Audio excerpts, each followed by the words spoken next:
They're two happy women bringing you inspiring stories, politics, pop culture, and lifestyle hacks, all with an eye to making our communities and our country a better place to live. It's the Happy Women Podcast with your hosts, Jen Horn and Katie Gorka. Welcome to the Happy Women Podcast. We thank you so much for joining us for our very first episode. We are the Happy Women. I'm Jennifer Horn. I'm Katie Gorka. And we are just super excited to be with you guys for the very first time. And we thought today might be a day where we can take our time to introduce ourselves to all of you joining us. And we hope that you'll subscribe, leave us a review, recommend it to all of your friends, buy a billboard if you'd like. We'll take it all the promotion. But Katie, you and I met each other, I want to say, it blends together maybe 3 or 4 years ago through your husband, Dr. Sebastian Gorka. But I have to tell you how I came to know about you first, and then maybe we can tell each other just about ourselves. But I had a radio partner, Don Dix, who was great. We're going to talk about him probably a lot, especially during this episode, because he was the ultimate in activist. But Don told me, oh, you have to hear this woman speak. She's amazing. Katie Gorka. Oh my gosh. He was like your number one fan. And he followed you in the national security sphere, essentially. That's where he discovered you. And by association, you introduced him to Sebastian Gorka, who then started joining us on the Jen and Don Show, which is a local radio show in Southern California. He was even on the phone with us when I think he got the call to go work in the Trump White House, which was pretty amazing.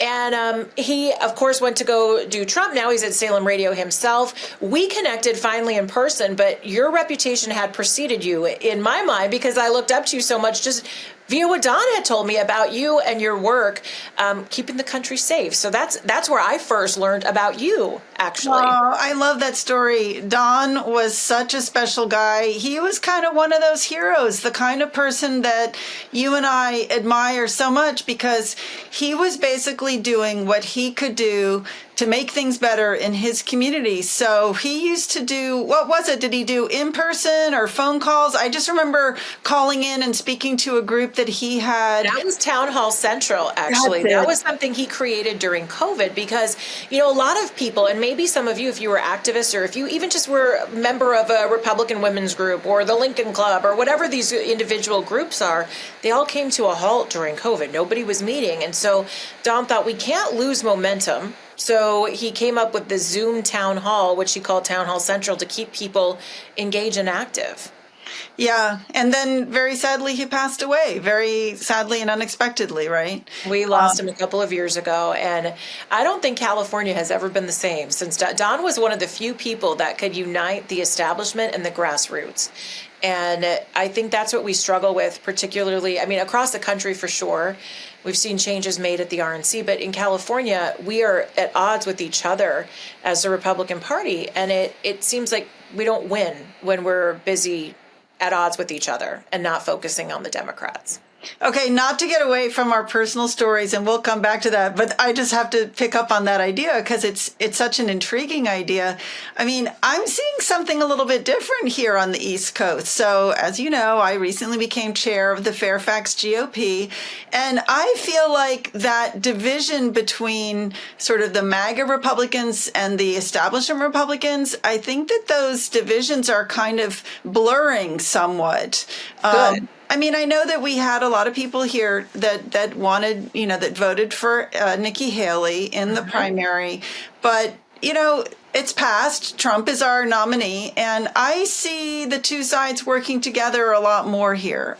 So it'll be interesting to see what happens. All right, back to our stories.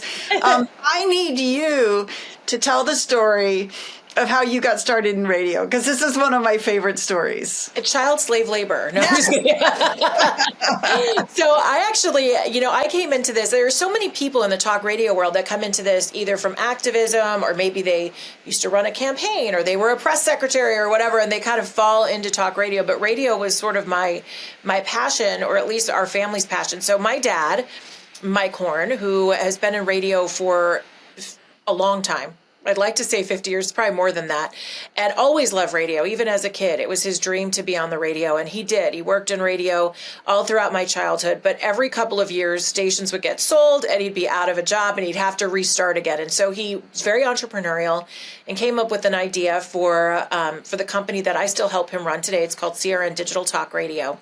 And he really was the first to create radio for multiple platforms back in the 80s. So now everybody listens to radio and podcasts on devices. He started that idea a long, long time ago, and it's all kind of caught up with technology now. And so I started working for him. You know, I was a child of a divorced family, so I was an only child, and my parents split up. And I really wanted to spend more time with my dad, so I started working with him in radio. I always thought I was going to be like a teacher or a therapist or who knows something. I was also voting for Jesse Jackson in my 6th grade class election, so I was a little different than I am now. But it turned quickly, and I started working for my dad at the age of 12. I was organizing records, and I started answering phones, and I became the music director. And by 15, I taught myself how to do payroll for our company. Like, I just took on all these different jobs and really learned all the ins and outs of the business. And I started doing marketing and PR, which I really loved. And I thought that's where I would stay. But one day, it was like the day before Thanksgiving. It was right before a holiday. Everybody was gone at the radio station. My dad had a show, and he was stuck in traffic. And in California, that's an always thing. And he couldn't make it back for the show, and we had nothing else that we could do. And so he's like, "Kid, you're going to have to go live. You're going to have to do this for me." And I was super shy, and I was like, "No, I never wanted to be on the air. Don't want to do this." Well, he said, "You can do it. Just go in there, pretend you're talking to me." So I went in and started doing a radio show. And the full hour goes by, and I come out, and I see that my dad's sitting at his desk, and he goes, "You were so good, I couldn't interrupt you." Oh my gosh. Wait. I missed it though. How old were you when this happened? Oh, I was probably like 17 or 18. I was really young. Wow. And I graduated high school a little bit young. So I graduated at 17. So it was probably right around that time. And he's like, "You were really good." And he's like, "I'm not just telling you that. I didn't want to interrupt you because I wanted to hear what you had to say." And so he's like, "You need to start practicing this more." And I was very much, talk about taking a risk, because that was not my comfort zone. So I pushed myself, kept doing that. Eventually, I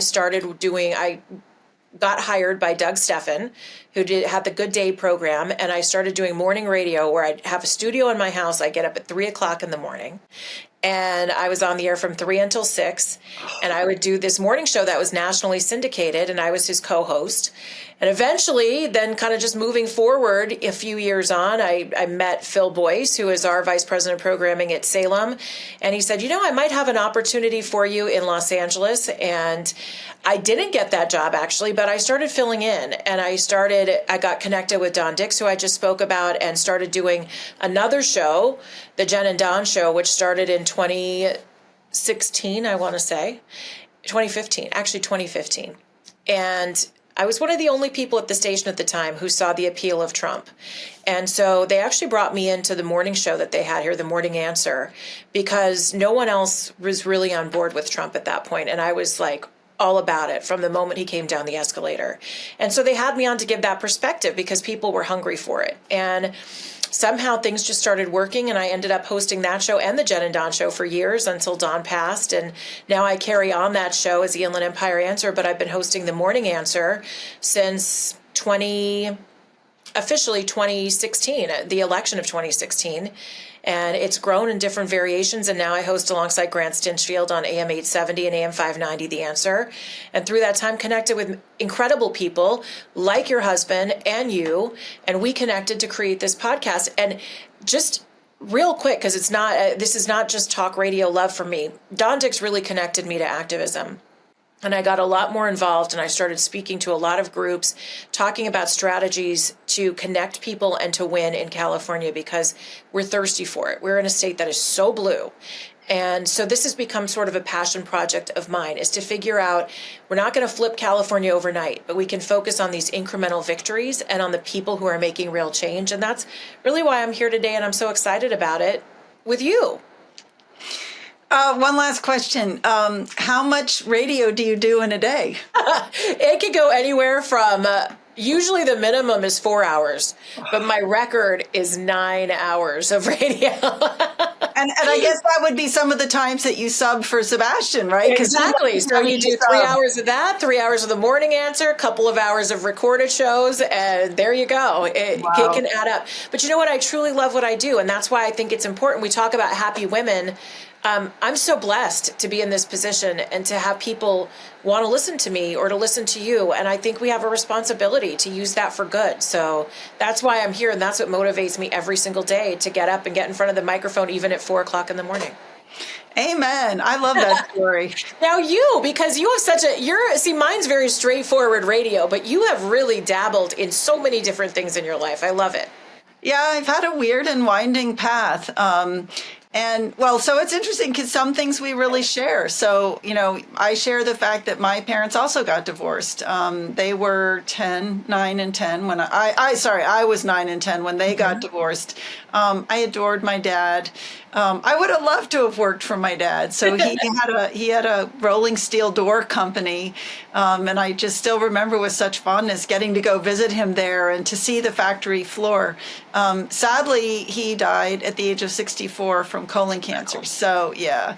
But he was just super special. I adored him. But my path was very, very different because I grew up in a very, I would say kind of apolitical family. I mean, my mom was a JFK supporter, but then I remember she took me to a Richard Nixon campaign stop. So, yeah, so I was sort of your typical kind of apolitical kid. If anything, probably leaning a little not un-American, but, I would not have identified myself as super patriotic. Right. And then the real turning point for me came in 1989 when the Berlin Wall fell. And I was working in New York City at the time at the Asia Society. And I decided, this is a crazy thing that's happening. I need to go there and see it for myself. Yeah. And so I started traveling to Central and Eastern Europe, and it really became my life. I originally set out to write a book, which I haven't yet done. I haven't written that book. I think I completed something like 600 interviews with people, everything from coal miners to prime ministers. It was, an amazing experience. But it was really that experience that woke me up to what an incredible country we have here in the United States. It also is what made me a conservative because it was only in traveling to Central and Eastern Europe and seeing the way socialism just ravages the soul of a nation, right? Yeah. And then I was really blessed to encounter different people along the way that kind of helped me with my education, read some of the greats of conservative literature. And, my education began. I met Sebastian. So I started going over there in 1990, and then I met Sebastian in 94. He was living in Hungary. We got married in 96 in Hungary, which was crazy fun. Wow. And I ended up spending, I think, a total of 12 years living in Hungary. And then we came back to this country in 2008. So a big chunk of my career I spent, working on that issue of transition out of communism. And we spent a lot of time focusing on the problem of what do you do with former secret police in a newly democratic society. Right. So there were some amazing stories there. And we came back and that was, 9/11 had happened and, nobody really needed expertise on transition from communism. So I got kind of pulled into the counterterrorism world and worked on that. And then because of that, went into the Trump administration. So as you know, Sebastian and I both served on Trump transition, which was just a really fascinating experience. I loved it. Went into the Trump administration. I went into the Department of Homeland Security, where I was working on, quote, countering violent extremism. And then went to the Heritage Foundation. Right. And that was a great experience because I happened to get there just a few weeks before the COVID shutdowns. And if you remember, the COVID shutdowns are kind of what kicked off the Great Parent Awakening.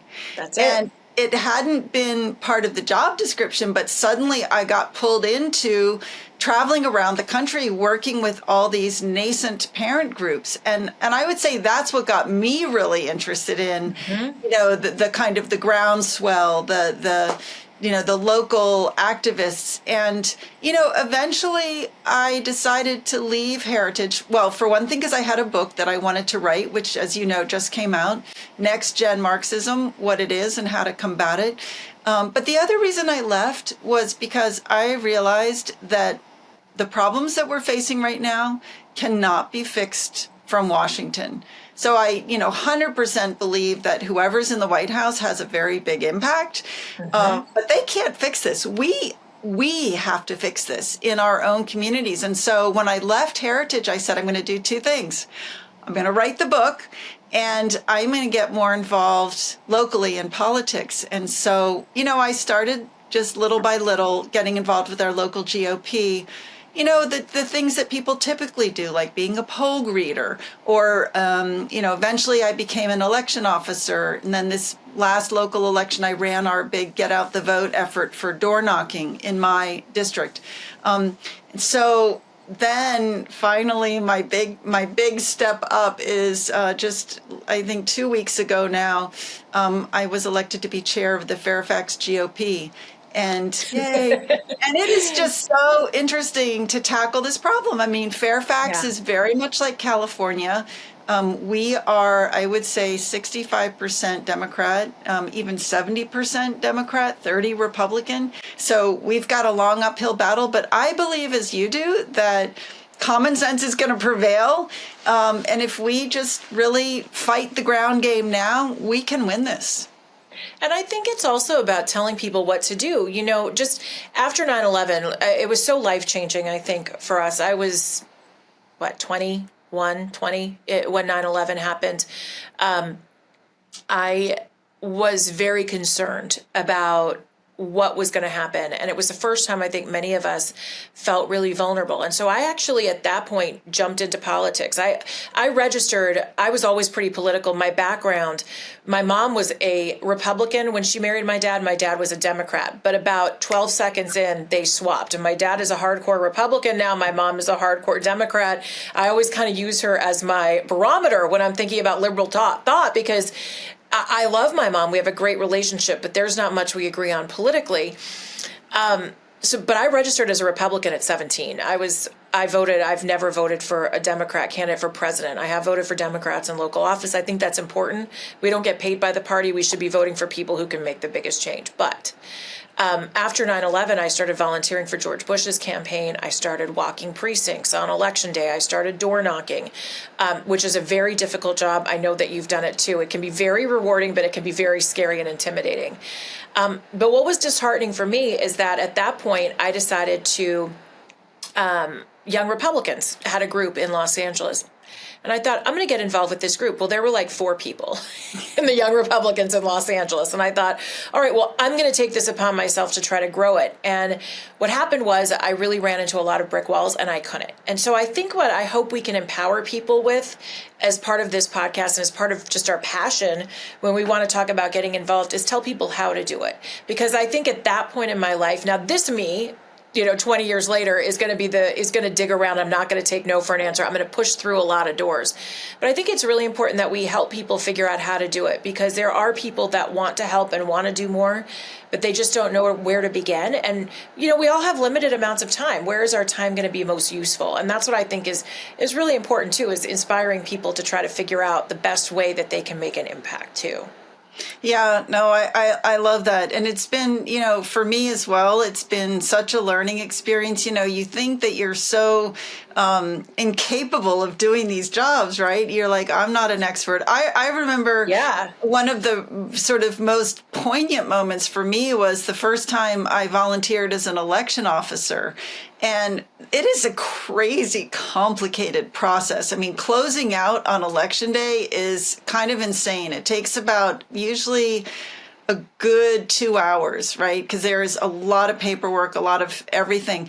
And I remember watching that and just sort of being in awe and thinking, how does anybody get through that? And But you do, and now just because now I'm a chief election officer on a regular basis, you get through it, and I just think that these things are so important to ensure that we save our country. And That's right. Americans, it's really unfortunate because I think a lot of people sort of forget the fact that we were created to be a self-governing republic. What does that mean? That means it's not the job of somebody else in the capital city or in Washington. It means it's our job. And I think we all have to own that and embrace that. And it doesn't have to be intimidating. And it's incredibly empowering. And I'll say one last thing about it. I think it's incredibly fun.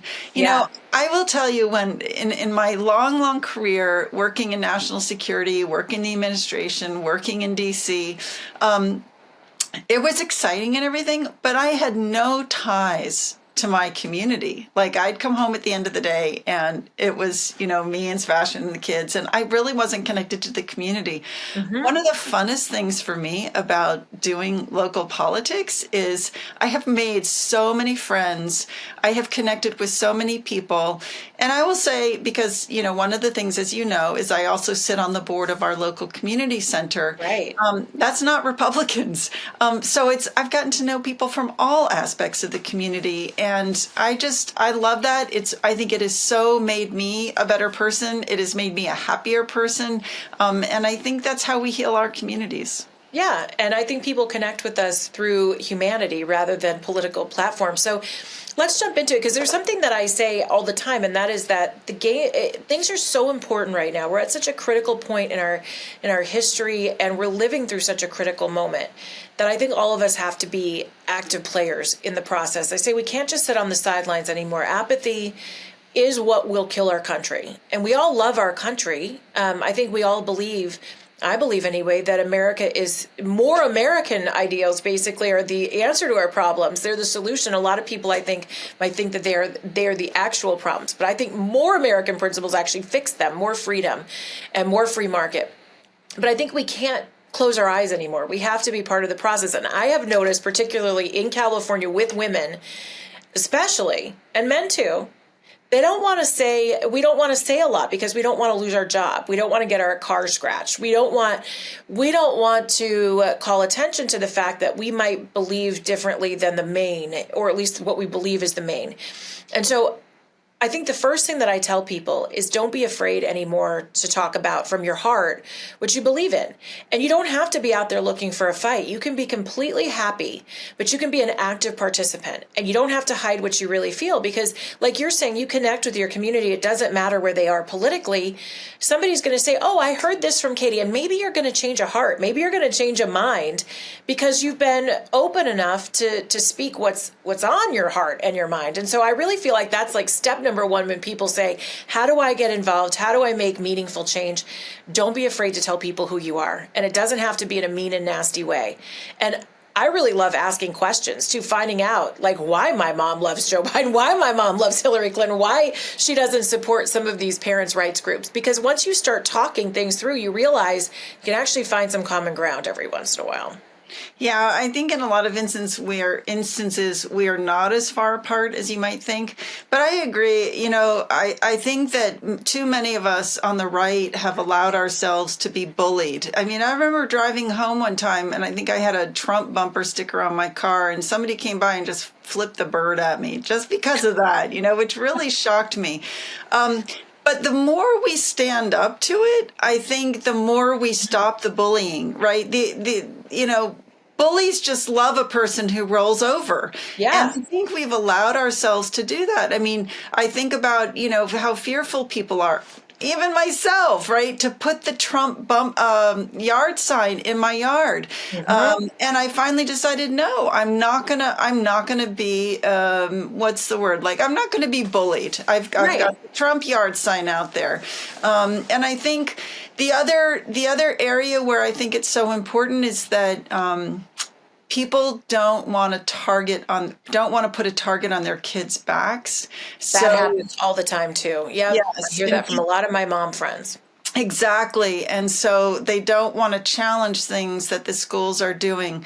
But I will say this. there are ways to have those conversations that it doesn't have to be combative. I remember hearing a great podcast once about a husband and wife who were just saying, they were Christian, and they were simply saying, at the start of the year, go in and just have a conversation with the teacher. Let your kid's teacher know what your values are. And even in that kind of gentle way, you can sort of put down a marker for where you stand. And then I think it just makes it a little bit harder. Now, to be fair, there are absolutely moments where you need to stand up and maybe hold up the sign that shows the images from the crazy pornographic books. There is absolutely a time to fight back, but there are all different ways of pushing back on the bullies, but we have to be doing it. Okay, so in our last few moments here, and we so thank you. This is our first episode, our introductory episode. We're going to do profiles and news stories and things, but I think it's really important for everybody to kind of know our hearts. We want to hear from you too. We're going to set up an email account so that you guys can communicate with us, leave comments. But Katie, as the head of the GOP of the Central Committee now in Fairfax County, you are going to be in charge of creating opportunities for people to get involved. What are you discovering about this new position? I mean, I know it's only a couple weeks old, but this is a huge deal. So what are you discovering is needed? What's missing? Where do you want to go? And what should other local activists be looking at as well? Well, I think one of the most important things is I've already quickly realized that we just have to shift the way we think about elections, honestly. I think up until now, elections have always been very candidate focused. What happens when the candidate comes in and runs their campaign? And I don't think we can think that way anymore. I think, especially not in the places like California and Fairfax, which have gone quite blue. You have to really think about politics as community. You have to really build up. I mean, it takes an enormous grassroots effort to run campaigns, to run elections, to make sure that you've got enough volunteers. Without the volunteers, you don't have election integrity. So I would say that's one thing, putting much more focus on these grassroots networks and being involved in your local Republican committee. I think the other big eye-opener for me these last few weeks is to see how many people want to be involved or are already involved and have time. I've encountered so many people that say, look, I just realized it has gone too far. I've got to get involved. And so I think we have to be really on top of how we scoop them up and bring them in and engage them. So, one of the things that we've started doing is when people through the form, sign up to be a volunteer, we call them, we have a conversation. What are your gifts? What are your skills? What do you want to be doing? So that we can really best use people's talents for this effort. So those are, I think, just a couple of early lessons. I love that. All right. So what do you hope that people take away from this podcast, our new project? Above all, I hope people come away encouraged. I mean, you and I are both we love this country. And I think you and I are both really hopeful about the direction we're going. I think we've both been really blessed to have had chances to interact with people that are really making a difference in their communities. And so I think our hopefulness is not unfounded. So I hope above all, people come away encouraged. And I hope they come away motivated and saying, I can do a little bit more. I love it. I would agree with you. I think, believe me, I have my moments. I'm pretty optimistic, but there are moments when you're in Los Angeles and you're on the radio and you're conservative, which is what I'm blessed to do, but you go, oh my gosh, is anybody ever going to wake up around this place? Is it ever going to happen? But you know what? We have to keep trying, because if we are just going to say, you know what, it's never going to happen, we're not going to work for anything, we've lost, we've given up. So I hope that you find a sense of community here. I hope that you find a sense of fun. We're going to be talking about lighthearted stuff as well as some of the serious issues. And I'm just hopeful that this gives people another way to feel connected, because I think what you said earlier is so important, especially I think for us to feel like we have friendships, that we have people that we can go to and listen to and trust that will inspire us, so that we can feel like that we keep going, we keep up the fight, we keep going to try to bring back our country to where it was, our city, our local space. So I hope that this gives you a sense of community. That would be my greatest wish for those of you who join us, and we thank you for that. All right, so that's our first episode, the Happy Women Podcast. Jennifer Horn, Katie Gorka. I'll give you our socials, Jennifer Horn Radio on Instagram and on Facebook, at Jennifer Horn on Truth and on X, which is very hard for me to not call Twitter. And Katie, you are on Facebook. The best way for people to find you is to search Catherine Gorka, and you can also connect at katiegorka.org. And please share this podcast, subscribe, send it to your friends, send it to your liberal mom like I plan on doing, and leave us comments. And if there's topics you'd like us to cover, let us know, and hopefully we'll do that in a future episode. Thanks for joining us. Thank you, Katie. It's a Happy Women Podcast.